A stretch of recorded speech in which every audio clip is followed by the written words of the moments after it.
Dis-moi, mais de quoi on va parler aujourd'hui? Le roi cerf. Le roi cerf. Le roi cerf, vous voyez, il y en a qui collectionnent les statues de Marvel et tout, et nous, on a une statue du roi cerf. Oh là là. Bon, après, on se demande à quoi ça sert. Générique. Bienvenue chez le beau parleur de l'action et du ciné d'auteur. Bonjour à vous les cinéphiles et bienvenue dans cette critique en post-projection d'un film qui est sorti il y a maintenant quelques jours quand même. Hein. Mais je trouve qu'on allait le voir aujourd'hui un petit peu par hasard, mais on a des choses à dire. C'est pour ça qu'on veut vous en faire une petite vidéo, cette critique en post-projection. Je ne sais pas si je l'ai dit, on va parler donc du roi cerf. Alors, est-ce que tu m'as déjà entendu parler japonais? Oui. Oui, Ouais. mais pas assez mal, donc je continue. Shikano o yuna to yakusoku no tabi. Voilà, ça c'est le titre original, réalisé donc par Ando Masashi et Miyaji Misayuki. Parfait. T'as vu ça, c'est fantastique. Hein. Alors, qui est-ce que le roi cerf? C'est donc un film d'animation japonaise qui débarque. Et bon, première chose, je pense qu'on ne peut pas louper la comparaison avec un certain Miyazaki, avec un studio qu'on appelle Ghibli si on est de la haute, hein. Ghibli si on est de la moyenne, ou Ghibli si vous êtes du bas, là, du bas peuple. Alors, il y a beaucoup de choses qui ressemblent à du Miyazaki, et surtout à Princesse Mononoke. On sent clairement que c'est l'exemple. Bien que ce soit, semble-t-il, adapté d'un livre, désolé, je te laisse la parole après, basé donc sur Shikano de Naoko Uehashi. Voilà. Est-ce que tu as trouvé que ça ressemblait à du Miyazaki, toi? Tout le côté, les esprits, la forêt, tout le côté un peu métaphysique qui rappelle un petit peu Mononoke, tout ça. Oui, Moins marqué le côté métaphysique quand même, hein, il faut le dire. C'est un peu terre à terre, mais un peu beaucoup trop fort, mais je veux dire, un peu moins marqué le côté vraiment métaphysique où ça part vraiment dans autre chose. Mais t'as pas trouvé aussi, par exemple, tu sais, il y a une maladie, ah bah tiens, pareil, une maladie qui laisse des traces, un peu comme la malédiction du personnage dans Princesse Mononoke. Il y a des loups, comme dans Princesse Mononoke. Il y a des espèces de, comment dire ça, de coulées, on va dire, qui ressemblent un peu à des coulées de pétrole, on pourrait dire, qui fait très Miyazaki en règle générale. Et même le style de dessin, c'est un style qui se veut un peu épuré, un peu simple comme ça, qui rapproche un peu de ce studio-là. Qu'est-ce que tu en penses? Ouais. Un petit peu moins, peut-être moins abouti les dessins parfois qu'un Miyazaki. Ouais, c'était quand même moins beau. Et il y a même certains plans où j'ai trouvé ça pas oufissime, hein, les dessins parfois.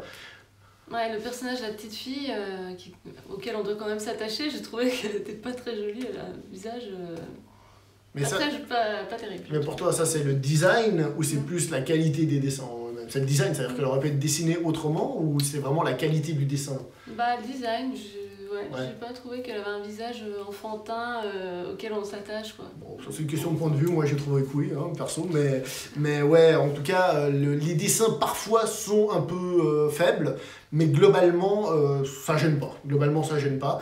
L'animation est aussi, j'ai envie de dire, parfois un peu saccadée, hein, mais en fait...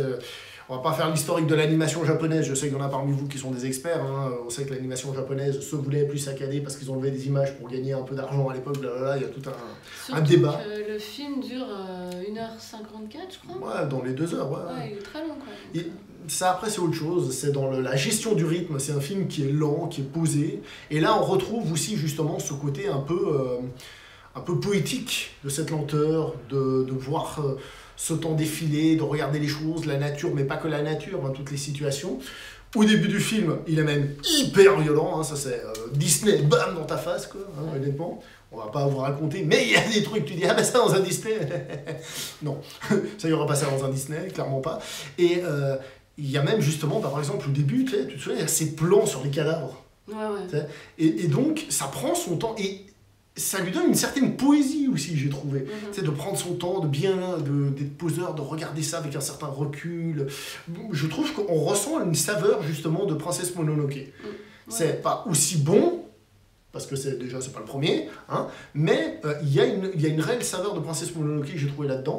Un côté violent, donc si jamais vous avez prévu d'emmener votre enfant un dimanche parce que vous ennuyez, non! Ouais, non. Pas ce film pour les enfants. C'est pas parce que c'est un dessin animé que c'est pour les enfants. C'est japonais, non. Même pour comprendre l'histoire et tout, et même la violence, il y a des trucs, non. Voilà, non. Voilà ce que je peux dire au niveau du rythme, de la violence et de l'animation, est-ce que tu as quelque chose à dire? Par exemple, tu voulais parler des musiques, toi. Alors j'ai trouvé la musique magnifique tout le long du film, vraiment. Ouais. Très très belle, super ambiance dans le film. Et il y a juste à la fin, arrivé à la fin, il y a d'un seul coup une chanson qui est avec toutes les dernières scènes du film, et la chanson... Quand tu dis toutes les dernières scènes, tu parles du générique de fin, qui est en fait voilà, un générique qui raconte un petit peu des choses. Le générique, on voit des choses, voilà. et il y a même une espèce de scène post-générique, Ouais. où on retrouve un thème qu'on entend, qui est oui. hyper émouvant. Qu'on aurait voulu retrouver Voilà. justement dans cette chanson de fin, là, Ouais. qui casse un petit peu l'ambiance et l'émotion qu'on a à la fin. Ouais, on aurait voulu qu'il y ait cette musique qui soit chantée, et au lieu de ça, on a un truc qui est pas dégueulasse, mais qui colle moins, du coup. C'est un petit peu dommage, parce que les musiques arrivent à faire monter l'émotion, et je profite déjà pour dire que personnellement, l'émotion, toi non, hein, mais moi, l'émotion, elle a réussi quand même à me toucher à des moments. Quand le film grimpe un peu en émotion, sur les relations entre les personnages et tout... C'était beau, c'était beau. Ça n'a pas c'est monté, bobo. mais j'étais beau. C'est bobo, c'est bobo. Hein, C'était bobo. c'est une qualité, je vous laisse deviner. Elle dit que c'est bobo. C'est beau, mais c'est tellement beau que c'est bobo. Je vous laisse. Voilà, voilà. Tu voulais aussi dire quelque chose sur le scénario en lui-même. La première chose qui est très importante, c'est que le film, il est pas manichéen. C'est-à-dire, il y a une histoire d'envahisseurs, d'envahis, on va dire. On pourrait croire qu'il y a les gentils, les méchants, mais même là-dedans, globalement, ça va casser un peu ces stéréotypes. On va dire qu'il y a une espèce de troisième clan qui vient se greffer. C'est un gars qui essaie de rester vague. Troisième clan qui vient se greffer, ça va, ça c'est vague. Ouais. Ça c'est vague, qui vient se greffer, mais même ceux qui pourraient être les plus gentils ne sont pas finalement forcément gentils.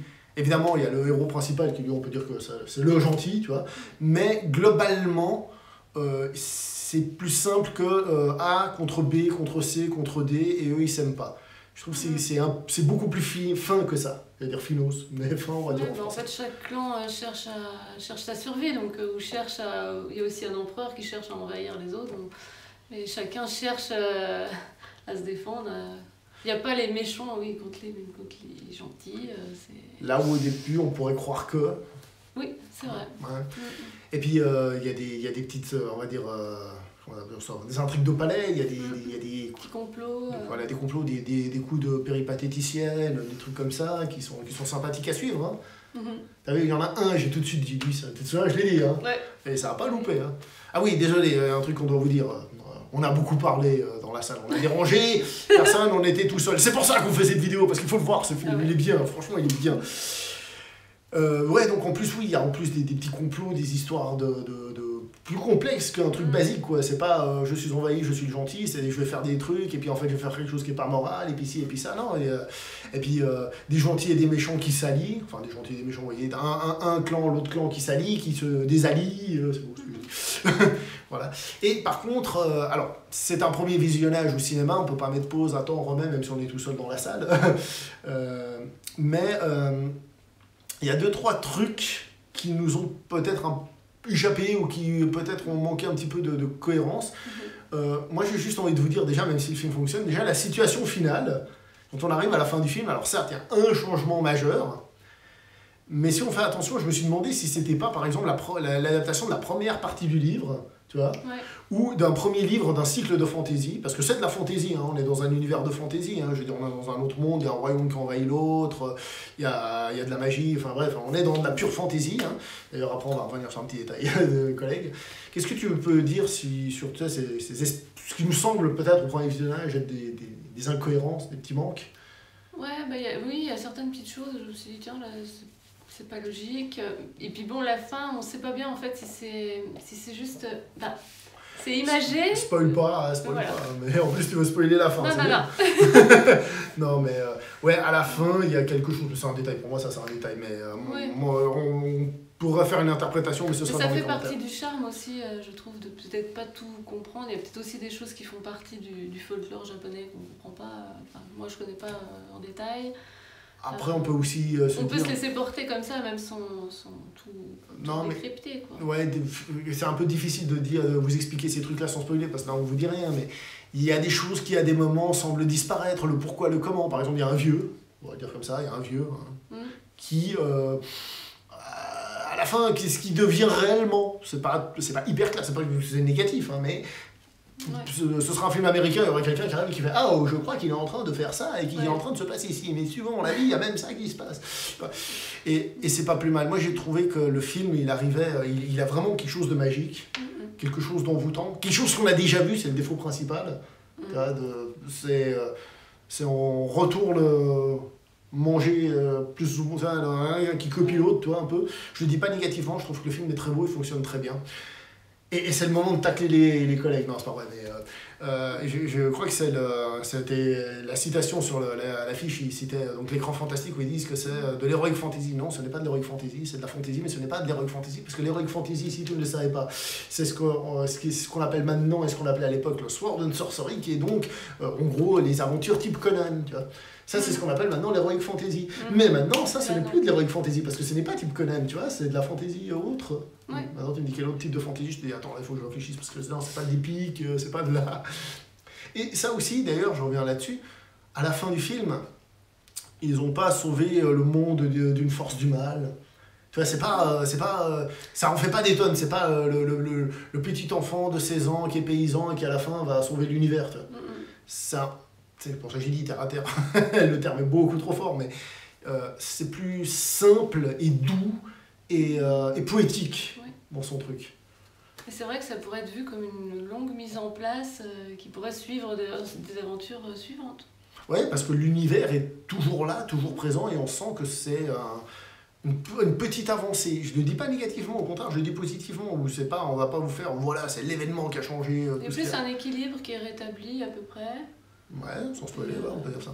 Bon, maintenant il faut qu'on vous fasse une confession. Bah écoutez, on n'a pas pu faire autrement, on l'a vu en français. Vas-y, je t'écoute.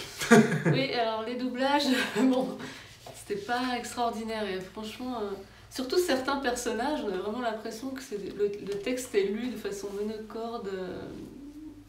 Ils sont pas habités, quoi, c'est dommage. Il y a certains personnages, dont un qui est plutôt important, qui... Ah ouais, le texte est récité, quoi. C'est vrai que dès le début, moi je me suis dit, quel dommage qu'on n'ait pas la VO. Mais il n'y en a pas qu'un, il y en a plusieurs, c'est ça le problème. Et il y a même, tu te souviens, une petite scène de rien du tout. Il y a un PNJ qui débarque, tu sais, un personnage qui sert à rien, qui dit un truc, et on aurait dit que c'est moi qui l'avais doublé. C'est genre, Jean-Pascal, viens ici, on a besoin de quelqu'un, vas-y, tout dis ça. Bonjour, c'est par là les toilettes? Non, merci, au revoir. Et l'autre personnage qui le répond, celui qui a lui aussi, j'ai trouvé le doublage pas ouf. Non, pas du tout. Globalement, j'ai trouvé le doublage pas terrible. Mais, il nous a pas gâché le film pour nous. Ça veut dire que oui, il y en a. Il y a quand même des trucs qui sont mieux faits, hein, côté doublage. Hein. Pas toutes les voix sont dégueulasses. Hein. Oui, heureusement. Non, mais il faut aussi dire ce qui est. Le doublage a aussi ses qualités. Mais, c'est vrai qu'il y a certaines voix, c'était. Ouais. Je pensais qu'on avait dépassé ce stade, nous, chez nous, dans notre France évoluée, mais... Bon, ouais, ça nous a pas empêché d'apprécier le film. Voilà. Est-ce qu'on a autre chose à dire comme ça sur le film, vite fait, qui nous passe par la tête? Que c'est très beau, toi t'as dit plusieurs fois que c'était très beau. C'est beau, oui. Malgré que tu te plains des dessins, tu trouves ça beau. Contradictoire, non? Si, c'était un peu inégal en fait. Oui, il y avait des dessins absolument magnifiques, puis parfois j'ai trouvé certains traits qui étaient un petit peu moins aboutis. Voilà. Mais non, c'était très très beau. Hein.